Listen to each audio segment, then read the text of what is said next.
Hey beautiful people, it's girl named Minimalism, and today we're going to be talking about the changes that you just go through when you're growing up. So I remember in freshman orientation, something that my orientation leader told me was that the first year at university is going to be the time where you grow the most. And she definitely was right. The first year of college is definitely a learning experience. But for me, I didn't really notice any growth or change until the second year of university, which is what I'm doing right now. I'm just about finishing my second year at uni. So I would definitely say there were some things that triggered the growth. Like, for example, I was, going through a breakup with my first love, and I had lost the full scholarship, which I am still pretty upset about. And I was going through a time where I just really didn't know what I wanted anymore, how my life was going to go, or I was really trying to figure out how I was going to become an adult and have things figured out. So it's not until right now, spring 2018, that I feel like I sort of have things together. I know who I am. I feel like an adult. But I definitely had to make some changes to get to that. For example, I changed my major. I originally wanted to be a dietitian. What made me realize that I didn't want to be a dietitian anymore is when I thought about how I would have to transfer to another school. And the thought of transferring to Miami actually frightened me. And I know that sounds like a terrible reason to just not go with, your goals, but I really had to consider if being a dietitian was worth the move. And, long story short, it wasn't. One of the things that helped me decide that was that time where I actually met with a dietitian. I had a consultation with her, and I remember leaving the office thinking, is that all? Is that what being a dietitian is? I mean, not saying it's a bad thing, it's great. There's a need for that field, but for me, it just was not as glamorous as I thought it would be. I realized that I don't want to sit in an office. I don't want to talk about food all the time. I wanted a job that was more active and more fun, or surrounded by happy people. And so what I found was teaching. And I figured that would be the thing for me because I love kids. They have great energy. I feel like I have certain qualities that are required of teachers. It sort of made sense in a way for me to do that. Before that, I have never, ever thought about being a teacher. The thought never crossed my mind that that's something that I would possibly do in my life.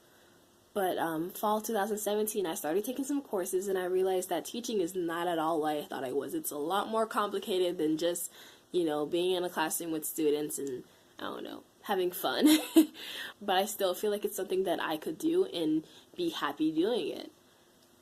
So, another change that I went through, and this might make a lot of people upset, make them really uncomfortable, maybe even outraged. I stopped being vegetarian. Now, I was pescatarian for 7 years. In the first 4 years of my vegetarianism, I was super passionate about it. I watched documentaries, I watched Forks Over Knife, Earthlings, I watched all the vegan YouTubers, I had a 30 bananas a day account, I watched Fat, Sick, and Nearly Dead. And whenever someone asks me about vegetarianism and why I chose that, I tell them, I'd say it's better for their health, better for the environment. What goes on in the factory farms is pure evil.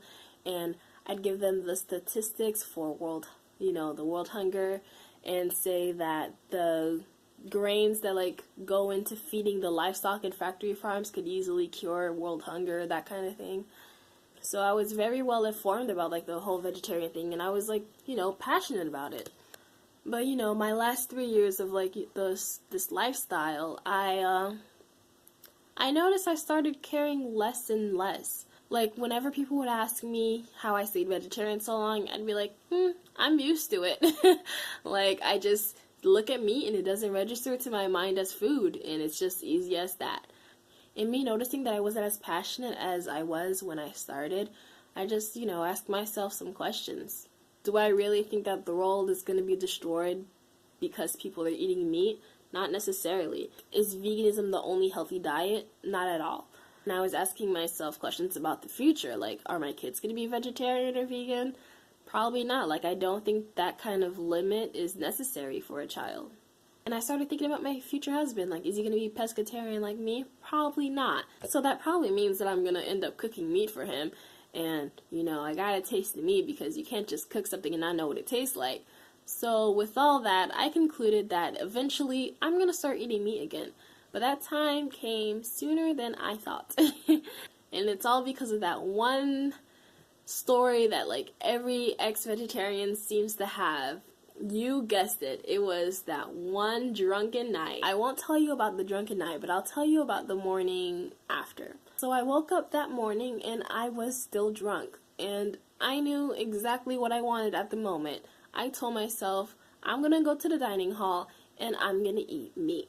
So I went there, I got my breakfast, and on my plate, I put a slice of ham and a couple slices of turkey bacon. And guess what? It was delicious. And it also didn't make me sick. I was completely fine after eating it. In fact, I was happy. Since that night, I haven't been vegetarian. I probably now eat meat once a week, at the very most 3 times a week. And one thing about all this, the dietitian and the vegetarian thing, these are things that I decided that I would be doing when I was 13. And I am not the same person that I was when I was 13. So it seems pretty silly to live by the same decisions that I made when I was 13, when I'm definitely like not the same person, and I don't have the same values, don't have the same experiences. And also, life is too short to be limiting yourself with these things. Like, me starting to eat meat again has made life so much easier and so much more enjoyable. There's so much more to life than what you eat.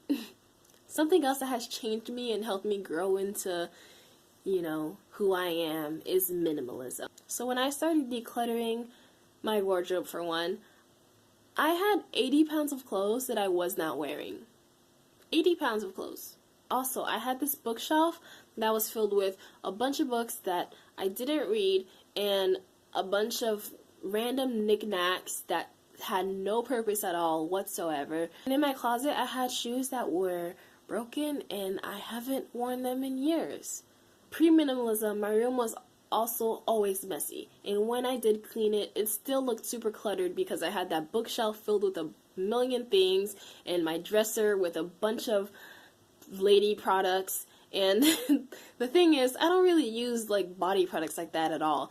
I have one body spray from Bath and Body Works, and that has lasted me for 4 years. I had no business filling the whole top of my dresser with a bunch of sprays and lotions and perfumes. Like, not at all.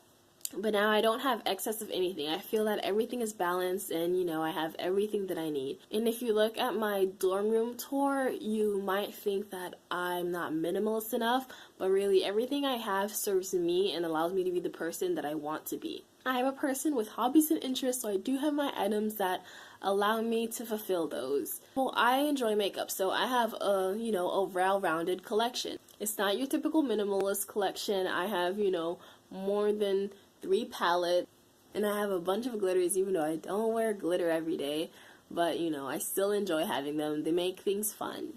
Also, my wardrobe, it's like not your typical minimalist wardrobe. It's not black, white, and gray. It's really colorful, and my items are not super basic things. I'm the person who just really likes to dress up all the time. I'm rarely ever just wearing a t-shirt and jeans. It's just not my style. I prefer to stand out. I prefer to wear clothes that really represent me, and I'm comfortable with it.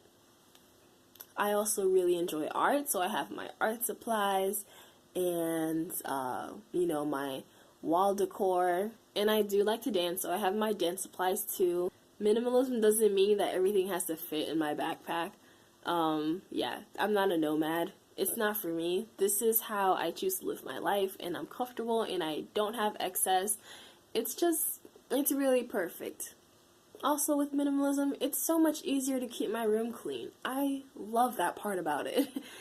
Yeah, so that's all I guess I wanted to talk to you about with, things that have changed with me since I've been in college. It's all been great. Not all, but you know, it's been alright. It's all good. I hope you got something out of this, and I send you my love. Bye!